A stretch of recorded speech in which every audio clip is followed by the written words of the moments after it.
So, you want to save the world with clean energy? Make money doing it? Confused about the economic and technical realities of residential and commercial solar, batteries, heat pumps, EVs? Want the real-world scoop on new energy technologies, not manufacturer hype? Then tune in to the Weekly Energy Show, hosted by Barry Cinnamon. Insights from Barry's 40-plus years in the solar and energy industry will help you understand the future ways we'll generate and consume energy. And now, here's Barry.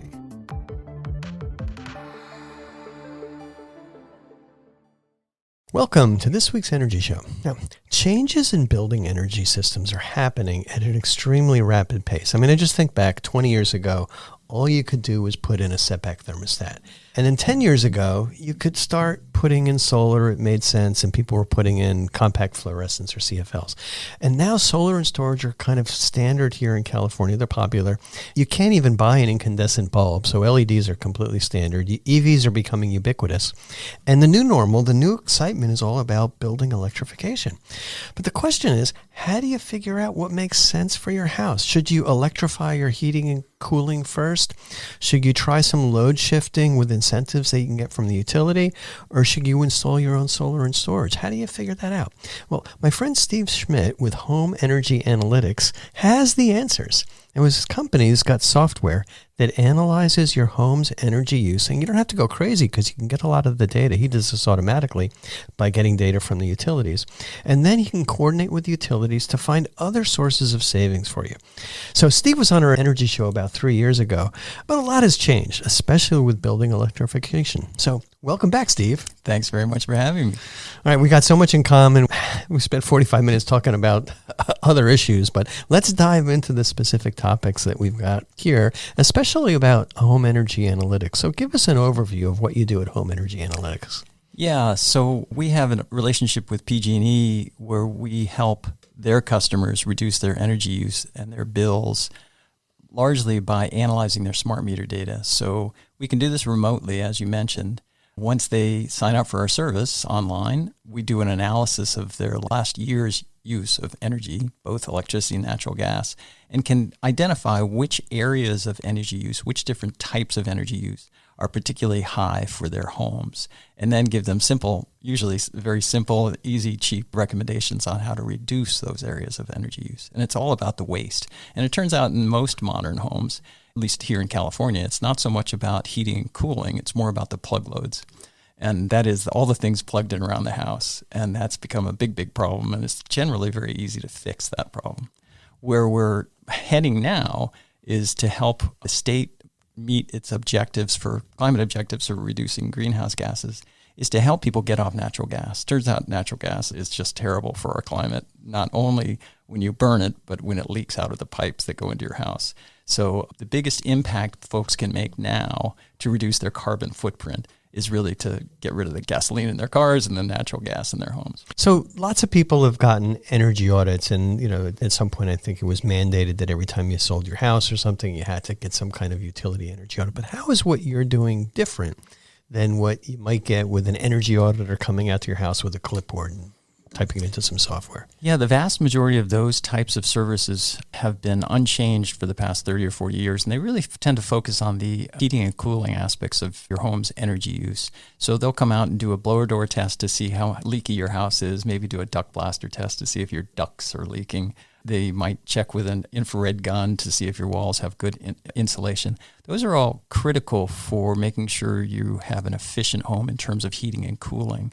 But what we see, not just here in the Bay Area, but all over California, is that we've had some really good building codes since the 70s.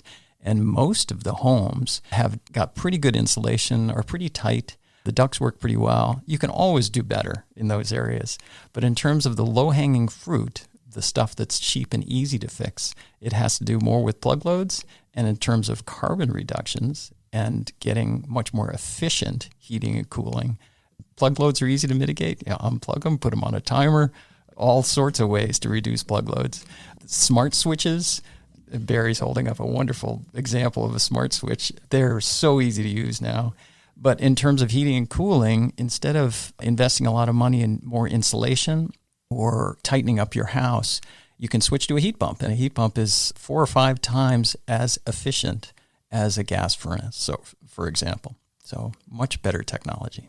So California's mandated solar for all new homes, and eventually they're going to include storage. And they're moving more towards, for new construction, it's got to be in many places, many cities, it's got to be all electric. Tell us a little bit about these things called REACH codes. What are communities doing that are in advance of what's happening in California, and certainly, light years ahead of what the country's doing? Yeah, I was involved in the REACH code effort in our own town, and they are extending the state's requirements to be tougher, more restrictive on how you can build a new house. California's always had pretty good building codes, but these REACH codes are extending it. So it's a reach, and they're adding requirements such that in our town, in Los Altos Hills, for example, you cannot build a new home that has gas furnace or a gas heat pump water heater. It was Berkeley that started this movement several years ago, but there's something like 50 or 60 cities in California that have now adopted similar REACH codes to try and get away from natural gas in the buildings. So for new construction, do these REACH codes significantly increase the cost of building the home and increase the operating cost of the home? Turns out it's just the opposite. And the only way those REACH codes are approved by the California Energy Commission is if they are cost effective. So that has to be demonstrated by very detailed studies. Trick is that because these heat pumps are so much more efficient, there's less plumbing involved to put in an electric heat pump than there is to put in a gas furnace that requires both electricity and gas. So it's actually it uses less energy in terms of operating costs, and for new construction, it's cheaper to put in all electric at this point. So what are some of the customer economics for people that want to start upgrading their home with these electrification measures? Yeah, so that's a different and much tougher nut to crack. So for brand new buildings that are being created, being built, the state and many cities are requiring them to be all electric. But for existing homes where you have an existing gas furnace, you probably have an existing gas hot water heater, probably have an existing gas cooktop, maybe a gas dryer. So getting rid of those and replacing them with much more efficient electric equivalents can be really easy, or it can be really hard. And a lot of it has to do with the building, the layout of the building, and the panel, the electric panel itself. We're just talking about panel upgrades, and it's a tough problem. The good news is that we're learning a lot about this in the industry, and people are finding that just about every home can be fully electrified, but some are just going to cost more than others. And tell me about some of your experience just replacing your hot water heater, your gas cooktop, or your old gas furnace. I'm just curious to see how it compares to what I went through when I did it. Yeah, so I'm trying to remember what the first step was. I think we've been driving electric cars now for a long time, so that was our first step. And I'm pretty worried about climate change. I had been a climate denier for many years, but now I'm pretty petrified about it. So in our home, we tried to reduce our carbon footprint, and it turned out transportation was the biggest component. So switching to electric vehicles was the first step. Then I applied for and got approved for a wonderful heat pump water heater rebate from Silicon Valley Clean Energy, which is my local electricity provider. And that was something like $3,500. So It was wonderful. So the heat pump water heater went in. Nobody noticed the difference. That was great. Worked perfectly. Then the next step, I think, was the induction cooktop. And my wife, she's the cook, and she was a little worried about that. So we tried it out first with a single burner induction hob. I guess that's what you call it. But had to get a couple of new pans. And she loved the experience. So let me digress here, because we're going through the same thing. We had the aluminum pans we threw out, or we didn't throw out, we gave them to our kids. And then we had some stainless steel pans that are pretty good. We're shifting, actually. This is my wife's the cook, and she's, likes to use the water. So we're starting to get carbon steel pans, and they work great. Even Lodge is like a clunky old cast iron. They make carbon steel pans really good, basically non-stick the fourth time you use them. Mm-hmm. First 3 times are good stick. After that, she loves them, and they were cheap. Yeah. My wife had a bunch of the old iron skillets, and they were great, so no problem there. But some of the other cookware had to be replaced. But she's loving. We got a Bosch induction cooktop. The thing is great. It's so much faster than the old gas burner. It's more controllable. It's easier to clean up. It's been wonderful. And no fumes. No fumes, right. That's the new news that just came out from Stanford, I think, a week or so ago, that these fumes are really pretty bad for our health. Yeah. So I think that was the next step. And then we also replaced our gas furnace with a big Mitsubishi 5-ton heat pump, which has just been amazing. We were talking about it earlier. It just sips energy. It's so amazing. It's quiet. Whole home is the same temperature all the time. It's fantastic. We really like it. Yeah, I got the same rebate, basically, a $2,000 rebate from San Jose when I put in my heat pump water heater. And the state is starting to offer those rebates, and that's going to happen. And then hopefully they'll have rebates for upgrading the HVAC. What about solar and storage? Have you done anything there yet? No, actually, I haven't. We have a lot of big trees over the house. So I have some solar thermal for the pool on a part of the roof, and that's been there since 2005. So I haven't moved that at all. And I found that our PG&E bill just keeps going down. So before coming, I wanted to look through my old history, and I have PG&E bills going back to 1998, and they've actually gone down in that amount of time. Wow. And well, you've done all the right things. Yeah. It's really pretty amazing. Yeah. And even though I'm a photovoltaic fan, I'm saying do not take out those solar thermal panels for the pool because there's no other efficient way to do it. So keep those there. And, Silicon Valley Clean Energy and San Jose Clean Energy, I mean, you're pretty much running off of solar-generated electricity already, so that helps. So we talked about the incentives, and they're there, and you obviously, anything to do with solar and storage and even upgrading your electric service, you get a 26% tax credit. But tell me about what you're learning with these homes with smaller electrical services, 100 or 125 amps. What are some of the issues there to fix that problem? Right. So at a certain size, maybe 50 amps or 75 amps, you really run into problems when you start electrifying. You're driving with charging EVs, and then you're cooking and your heat pumps. But above that, there's a study going on in San Mateo County now where they found across 10 homes that they experimented with, all of them could electrify with their existing panels. So no panel upgrades needed. And one of the tricks there is to make sure that the new electric devices you're putting in, where you're adding to the electric load, are not inefficient. So, for example, there's these Mitsubishi heat pumps we've talked about might use 15 or 17 amps, whereas some of the other options on the marketplace for heat pumps use twice that much. So talking about the new heat pumps like the Mitsubishi, and I basically the same thing, I was curious about how much power they're using because my old air conditioner would draw 60 amps when it would start. So I put an ammeter on the heat pump to start. It started at 1 amp. Oh, wow. And it was just the fan would start going slowly. And then even when I was heating in both zones, it was only using 11 amps. Heating the whole house at 11 amps, and it's almost nothing. So that's the exact type of choice that people need to be making, and contractors need to be more aware of, that when homes are electrifying, that they need to think about this. So, for example, one of the real problems out there now is it's causing an impact on the grid itself is very high-speed electric vehicle chargers. Tesla and some others offer really high-speed home charging, and it is a huge drain on the grid, and it will require updates to the local transformer, to the neighborhood. This is a big, big problem. So most people don't need an extremely fast charger at home because you've generally got all night long to charge the car. One of the other issues to take into account is the size of the loads you're adding. Make them as efficient as possible. This whole new area of research is called the watt diet.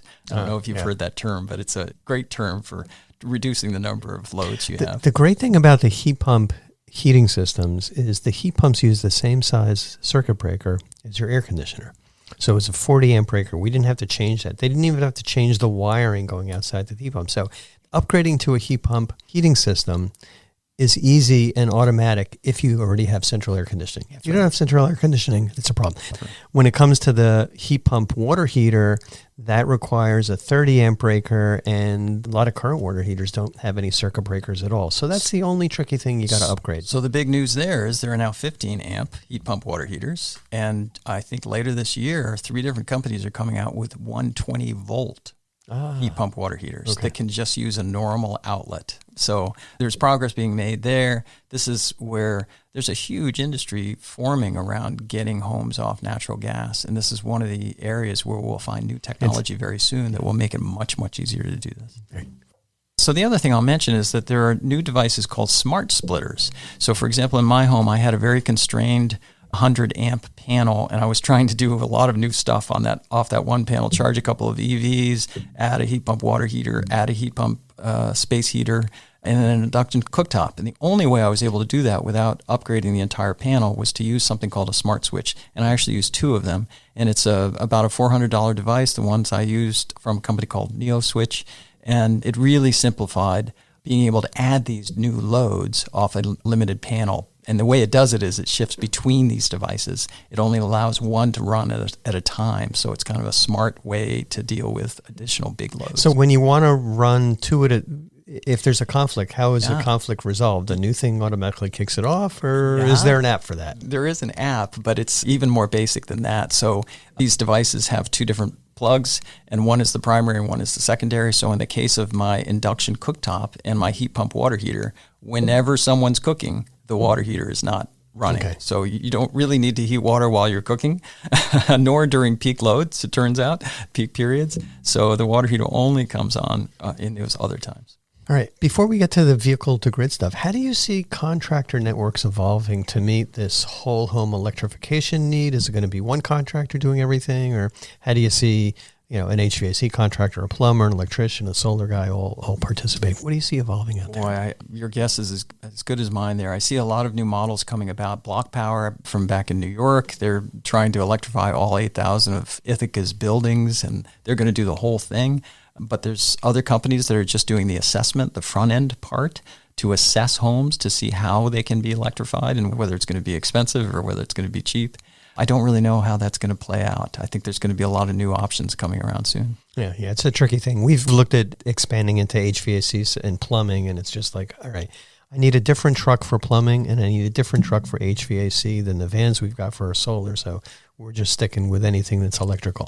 Let's talk a little bit about vehicle to grid. Tell me about what you see happening there and your charging habits, because I think you said you have 2 EVs or 3 EVs. Yeah, we have 2 cars and 1 electric motorcycle, and they're all charged at home. So what I see is that when the grid does go out during wildfires or whatever, I see that in my garage, I've got enough batteries already to power the house for over a week. Mm-hmm. So, and that's even if the sun's not shining. It's just if one of the batteries runs out, you drive it to the nearest supercharger and fill it up and drive it back home and start cooking again. So I see that the theoretical potential is there to power the house during any outages, just using the car batteries.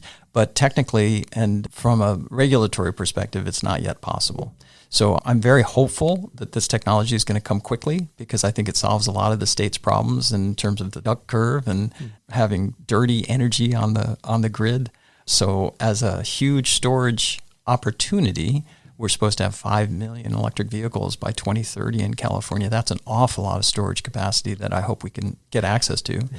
And I think there's a lot of companies that are moving in that direction. Ford announced with their F-150 Lightning that they'll have bidirectional charging where you can power your house for several days off your truck. So I hope it's coming. We've got a Ford Lightning truck on order, and I'll convert my whole fleet to electric trucks as soon as they're available. And the Lightning will be the first one. Yeah, but it's going to be kind of, the 150 is a little bit on the small side, so because we need usually bigger trucks because we're dragging a lot of stuff around, but we're looking forward to that. And I just read today that Ford's exploring a spinoff of their EV business, or maybe a spinoff of their internal combustion business, which, it basically unlocks a lot of value. If Tesla's valued at God knows how many trillions of dollars, Ford's EV business might be valued at a trillion, and then the rest of the internal combustion business is below that. The markets are crazy right now. Yeah. So how do you see the EV manufacturers getting on board with vehicle to grid? I mean, Ford announced bidirectional charging, but I remember seeing a quote from Tesla that they weren't big fans of that.